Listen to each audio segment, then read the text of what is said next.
Working over, I've been working on it. Hey y'all, what's up, your girl G here. Welcome back to my channel. We got marriage boot camp to get into. Y'all, speaking of marriage boot camp, y'all, a whole bunch of shit is popping off apparently with Medina.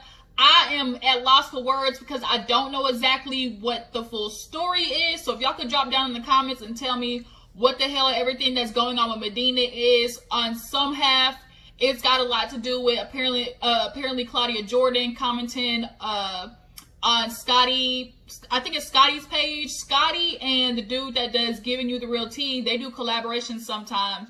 And they did a live interview with, I guess, Medina's family, like his brother, and I don't know if that who was with his brother, maybe that was his wife or his sister, I don't know.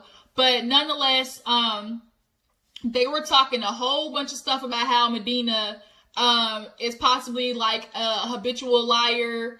And then Claudia Jordan finally came out about him saying that he was abusive, threw her into a toilet, like fractured or like pinched a nerve in her spine or something like that, where she had back spasms, like the whole 9 yards. I didn't necessarily get the full story, but if y'all can drop down in the comments and kind of like clarify like what happened with him and why they say Medina's crazy, like let me know. Because firstly, Medina and this shit with Phaedra, we all know this shit is fake. Like, there is no way that y'all have been on this freaking show, Marriage Boot Camp, and y'all were in a real relationship. We ain't seen y'all kiss. We ain't seen y'all hold hands. The most we seen y'all do is Phaedra, like, I think sit in his lap, but like, that's nothing. Like, y'all don't hug each other, embrace each other. Like, I'm not buying it. Phaedra and him came on here for a quick check. She's trying to get her popularity back up so she can possibly come back to Real Housewives of Atlanta. Bitch, we peeping game, okay? We peep you with my good eye, all right? But yeah, so let's go ahead and get into the review, you guys. So we open up, this is the 9th day of Marriage Boot Camp. And of course, it's lie detector day. Everybody looks forward to it, but also they're scared shitless because it's like, most times when people do lie detector, they're already asking a question that they know the answer to, or that they already know what they want to do with the question that they're about to do. Like, their gut feeling is telling them something, but it's like they still need validation of it through the lie detector. So we see Willie and Shonda outside just kind of talking about what this means for them. You know, he's telling her, like, you know, I want my family. I want to go home. We got to leave together, work on this. We're going to do better. But, like, what happens if, you know, the questions come back not what we expect? Shonda's basically at this point where it's like, yeah, you know, you're telling me you're not going to cheat again, but can I believe that? Am I going to be able to trust that when you say you're only going to the studio, that means you're going to the studio? Because in the past, he would say, hey, I'm going to the studio, but really he was at the club with some bitches. So it's like, Shonda is going to have a hard time forgetting 12 years, y'all. 12 years of bad behavior. Like, it's hard to get over just one time a nigga messing up. But 12 years, that is going to be hard. And I find it really, it's going to be really hard for me to believe that Shonda is going to be able to put all that shit aside and actually trust him. I just do not believe she can do it.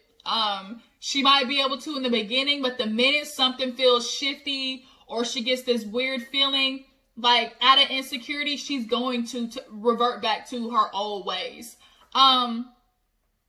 So after that, we see kind of like this little part where Tahiri and Medina are outside talking. They're just kind of talking about like what, you know, Marriage Boot Camp has done for them. Maybe they need to do 2.5 because they haven't got enough, you know, lessons yet and everything. And, you know, she's like, oh, you know, I am who I am, you know, keeping it real. And Medina actually said something quite, you know, intuitive. Sometimes keeping it real is a cop-out. Tahiri feels like, oh, keeping it real means I'm going to let you know everything that's on my mind. I'm going to call you out with this attitude. Like, I'm going to come for you. I'm going to make sure you know what you're doing is wrong, what I feel. And keeping it real, like Medina said, doesn't mean it's right. One, doesn't mean, like, keeping it real is only real to you. Like, that's what you feel is real. It can't be, that doesn't mean it's going to be real to the person that you're yelling at or going at. Like, it's a cop-out sometimes. Oh, they don't like me because I keep it too real. How many times have we heard that on the show? Keeping it real means no, bitch, you being messy and you feel like you gotta like be in everybody else's business. Like, keeping it real comes with a lot of cop-outs depending on who uses it and what they're trying to use it for and, you know, the situation. So I can agree with Medina on that part. And so Tahiri needs to do better with this whole keeping it real thing when it's just like, no, bitch, you have an attitude and you're kind of getting out of place. And that's why you and Vado are in this situation now. So when they're outside talking, Devon ends up, he's in the kitchen cooking with Phaedra. They're actually having like a really decent talk. He talks to her like, man, it doesn't bother you him being out there? Phaedra says no. She's like, no, it doesn't bother me. Like, he a man. Like, it basically let me know what type of dude he is. I ain't got to keep an eye on him. And Devon, I think, asked that question because, one, that's how Hazel E is with him. Like, the minute he's talking to another girl, is even in the same vicinity as a woman, he's already fucking up. And then two, I think that's how Devon feels in the relationship. Like your partner can't be around the opposite sex, which I think is like really irrational thinking. So as they're talking, he's like, yeah, you know, I really want this, like, basically talking about him and Hazel's relationship. Like, you know, he's like, you know, I treat her right. You know, I try to do everything good for her. And I know how, you know, things are with us. And right when he's putting the eggs back in the refrigerator, Hazel E walks by and was like, basically pissed off because he was talking to Phaedra, and she felt like he was talking shit about her to another girl. So she's like mouthing off. He goes out there and was like, what's the problem? Phaedra walks out there. She's like, really? You gonna talk shit about your bitch to another bitch? You really gonna come to me with the issues? Do you see, this is, I always knew you was one for clout. You wanna go talk to everybody else? First of all, this is not the first time that Hazelie's done this. Remember when he decided to stay downstairs instead and talk to everybody else? Oh, you want to be downstairs with these bitches getting your camera time? You want to be downstairs talking to everybody else instead of being upstairs where your bitch is? First of all, quit calling yourself a bitch, okay? Like, I get it. You have this logic in your head. Oh, you know, I'm a ride or die bitch, da-da-da-da. But, like, first, like, you're not really making yourself a woman stature, you know, like of a woman that you claim is like of a certain caliber. Like, you're not doing that, Hazel. And so Phaedra had to be like, he wasn't talking about you, but she was already over the cliff that Hazel Lee was not comprehending. Bitch, had you really been in the kitchen listening to what he said, he wasn't saying anything negative about you at all, like at all. And so now he's like, really, this is what we doing? Like, let me know what we doing so I know if I need to pack my bags. So then she's like, no, because that's it. You got it. You want to be cute, so be cute then. You got your time, then go ahead and do it then. And so then she wants to pull him back in the thing because now it's a whole audience. Everybody's watching. Go in here. We're not going to have no audience talking about this. Bitch, that's what you wanted. Like, you want people looking or you would not be acting this way. So now Willie and Sean is like, here Hazel go with this shit again. Like, why? First of all, she's very disrespectful to him in the way that she talks. She demeans him. She's always constantly trying to remind him of like, oh, I'm the bitch that does for you. Like, nobody's telling you to do that, Hazel. You have every opportunity to walk away, but you don't. So I can't stand women who complain about the ain't shit nigga, but nobody, you're staying with the ain't shit nigga. So if there's anybody you have to blame, it's yourself. Nobody tells you to stay with this dude. So leave. If you really truly feel that way, then leave. But Hazel truly does not feel that way. She doesn't. Because if she genuinely felt like this man was here for the clout, she would have been gone already. Or even if she believes it for an ounce, the fact that you are staying with the man that you feel like is here for the clout, what does that say about you?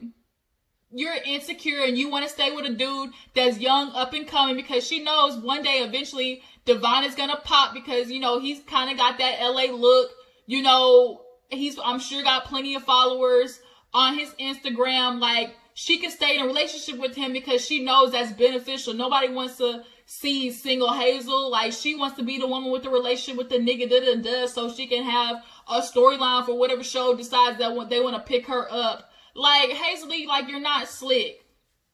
So then, once they're done arguing aside, she comes, sits back down. He's like, really, like, I'm waiting for you to calm down. Oh no, now you want to try to fix things? First you was talking shit, now you want to come back and try to fix things? That's not how it works. Like, I'm not doing this with you. And so Phaedra's like, girl, calm down, because she gets up and was like holding the can as if she was gonna throw the drink on him. I'm really watching Hazel pick a fight with this dude. Like, why is she addicted to picking fights?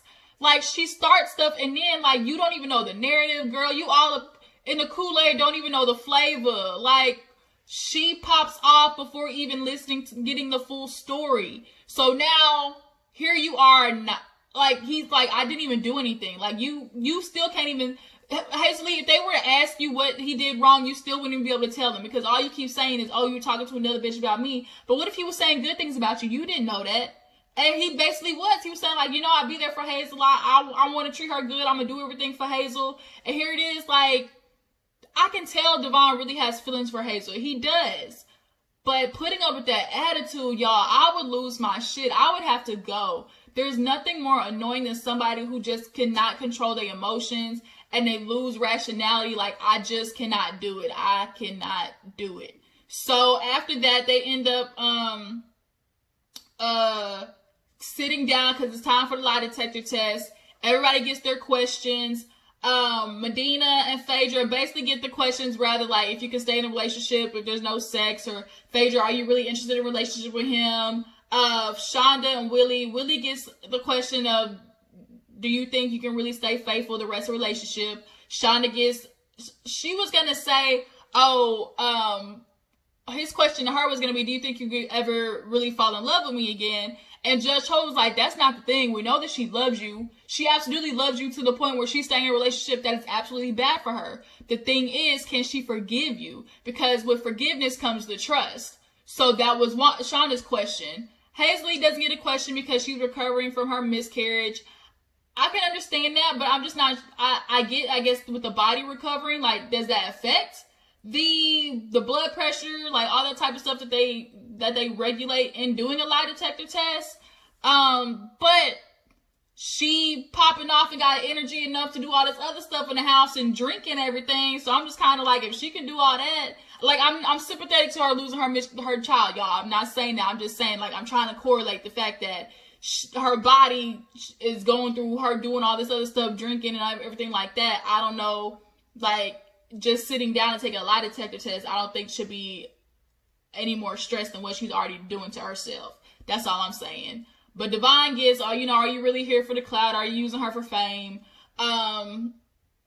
They don't give Votto a question, because basically what Votto did, they're punishing him. I did not like that, because at the end of the day, if they're going to get back in the relationship, he should be allowed to answer his question, because if Tahiri takes him back, now that's something that he has to hold in and doesn't get no answer to. Like, I didn't like that part at all. So then Tahiri gets her question if he's really sorry about putting his hands on her. So they go upstairs, do the lie detector test. Everybody comes down and, like, of course, is stressing out about it. Medina, he gets questioned about, can he stay in a relationship, without sex? Everybody comes down to, like, well, are you stressed about it? Like, what do you think? Do you think you passed? They asked Medina, do you think you can really stay in a relationship with Phaedra without sex? And so far, they've gone 6 months. At their age, I'm sorry, 6 months is a minute. Like, it's a while. And he's like, it's not even about that. It's just like, I'm showing I'm being patient with you. Like, how long am I supposed to be patient? Because regardless of relationships, if somebody, the person that's being the giver in the relationship and being patient in the relationship, like, they can only give so much until they don't have anything left for themselves. So at what point does he get to ask for what he needs in a relationship? Like, he's not saying it's not necessarily the sex, but it's just the point of saying, like, hey, I'm ready to move to the next step with you. Like, that's what that kind of represents. Like, if I trust you enough to have sex with you, that means I trust you enough to try to make the next step in this relationship. Well, Phaedra's outside talking to Tahiri, and was it Willie? And she's like, I can't just have sex with any old body, girl. I got that good, I got that round. She's trying to let people know that she got that wet and gushy, okay? And it's like, Phaedra, cut the shit, because if you did, Apollo wouldn't be where he at right now. Ooh, did I just say that? Damn. Ooh. That was kind of low, but shit is the truth. But she's like always bringing it up, like making a joke, like, oh, I can't just have sex with anybody because my shit is so good, it's golden, da-da-da-da. And it's like, Phaedra, like, you're just totally missing the point. But Hazel and Devon are talking, and she's like, you're not even realizing right now, like, I like to think, how would you imagine, like, how I feel to think that you just here for the clout and stuff like that? I'm watching you talk about me, the other one. Devon was like, that's not even what I was doing. Like, here you are, you constantly popping off. Like, I'm not here for the clout. I can take the test, like, it's gonna be whatever. But, you know, I've been putting up with you. You don't think that you did anything wrong. Hazel feels like she does nothing wrong by popping off and giving him this extra ass attitude. He's like, you don't feel nothing wrong by calling me a little boy, or, you know, we're constantly saying, oh, I'm just here for the clout, or, you know, constantly reminding me, oh, I do this for you. Like, that's not what you're supposed to do in a relationship. And the thing is, Hazel keeps doing that because that's her way of keeping her power in the relationship. She does not want to get to the point in a relationship where she feels powerless. And it's not about feeling necessarily powerless, but the fact that, okay, the dude is going to be the man in the relationship. He's going to take charge. Like, Hazel cannot let go of that for some reason. So she's constantly going to be reminded Devon, like, I do this for you, you know, you on little boy shit, remember how much I brought you here, and like, you know, you're gonna be here for my clout. First of all, Hazel, you not even D-list anymore. Like, bitch, you was, you know, basically you are where are they now status. Like, that's what you are right now. Where are they now? Bitch, if you was some type of star, like, you would be on Dancing with the Stars, which is where they go on their way out. Like, girl, what clout is he getting from you? And she's like, you don't even understand. Like, if the test were to come back right, like, you got me. Like, you got me. And it's like, well, technically he kind of already does got you, but you just keep fighting him to, like, try to prove a point. Like, the shit is pissing me off. So they get back to sit down and get the results, and just told her plays game with them because she's like, 3 were deceptive, but you're not going to find out who until after y'all go out tonight. So they all get ready to go out for the night. Devon's telling Hazel, like, oh, you know, I'm not gonna talk to no girl. She's like, nah, you got it, even gonna talk to bitches, da da da da. She's like constantly making like slick remarks. So Devon's basically taking this as, you know what, I'm just gonna get fucked up. And all the girls get dressed, you know, they ready for their night out. The guys sending them off, they looking over the balcony, all the girls is ready to turn up. And they drinking and everything. They're concerned. Shonda feels like her test might be the one that came back deceptive because in her head, she feels like she can move on, but her heart is like, can I really believe? Like, can I really forgive him? Another person, they feel like, Hazel felt like Phaedra was lying. She really feel like she want to give Medina, you know, that cougar kitty. That's what she's like, you know, Hazel feels like Phaedra lying. She could be. So they get to the club. All the girls is having a fun time. Of course, men is coming up to them.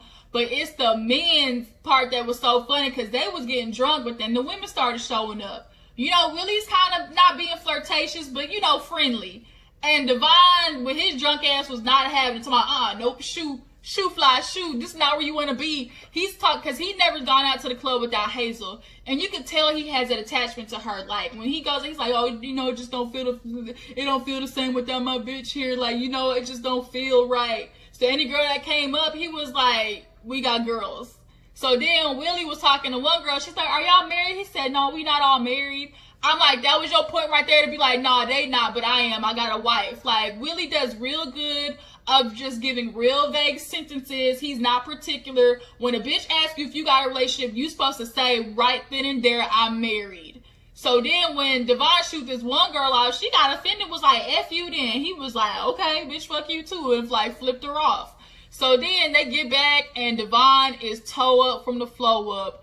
Here's the thing. I've never been to the point where I've thrown up. I've never blacked out. I've just never gotten to that point personally because I don't like the feeling of like not knowing what I did. Like, where am I going to wake up? Like, I want to make sure like nobody can take just straight full advantage of me. Like, I don't like that feeling. So I'll get there, you know, I'll get drunk, I'll turn up, but I'm not going to get to the point that Devon got. I've never ever thrown up. I've never had a hangover. Luckily, I'm one of the type of people that just wake up still drunk. Like, I don't wake up with hangovers. Maybe I just ain't, you know, made the right concoction or mixture or whatever that got me there. But they taking him and he's throwing up everywhere. They get him upstairs finally. He passes out on the bed. And Willie said, damn, you know, you gotta handle your liquor, Devon. That was a nice shirt you had on. Devon said, you know, he didn't eat. Everybody knows that's party foul number 1. If you're gonna drink, you better make sure you eat. Okay, I've done that before and took a couple of sips some vodka lemonade and was like, wait a minute, like, you gotta eat before you drink. So Hazel comes in and she sees all the medics in there and was like, really, what the fuck is this? What is going on? And so she's like, he's like sitting down and they tell her, oh, you know, he threw up a couple of times. This bitch ain't worried about him being intoxicated to the point he's throwing up and like barely alive. She's worried about the fact that there's some red shit on his pants. Girl, did you not just hear them say he threw up twice? Did you not think, oh, maybe that was some cranberry juice that he spilled? She's sitting there thinking all the way, oh, really, you got me effed up. What bitch was on her period dancing on? Girl, this ain't super bad. Like, if you watch Super Bad, you know what I'm talking about. Girl, you are worried about the wrong things. He's literally barely able to keep his head up. And you already starting shit. Hazel is addicted to popping off. Her and Tahiri are so much more alike. They like the fighting. That they just do. Oh, Tahiri's question, I forgot. Hers was the fact that, oh, do you feel like physical violence is acceptable in a relationship?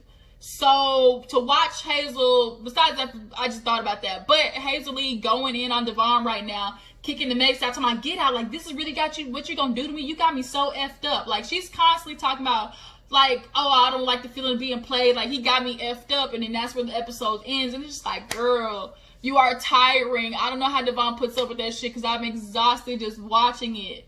Oh, Hazel should be single, y'all. But, yeah, so next week is going to be the finale, when everybody gets their results, and if they're going to pass out the rings, who knows? Who do you think should stay together? Do you think Devon should leave Hazel? Do you feel like Phaedra and Medina's relationship is real or fake? And do you feel like Chandra can actually genuinely forgive Willie? And is Willie going to stay faithful the rest of their relationship, the rest of their life? Okay? Let me know down in the comments. Appreciate you for tuning in. Make sure you like this video. Subscribe to my channel. I'll check all you hoes later. Deuces.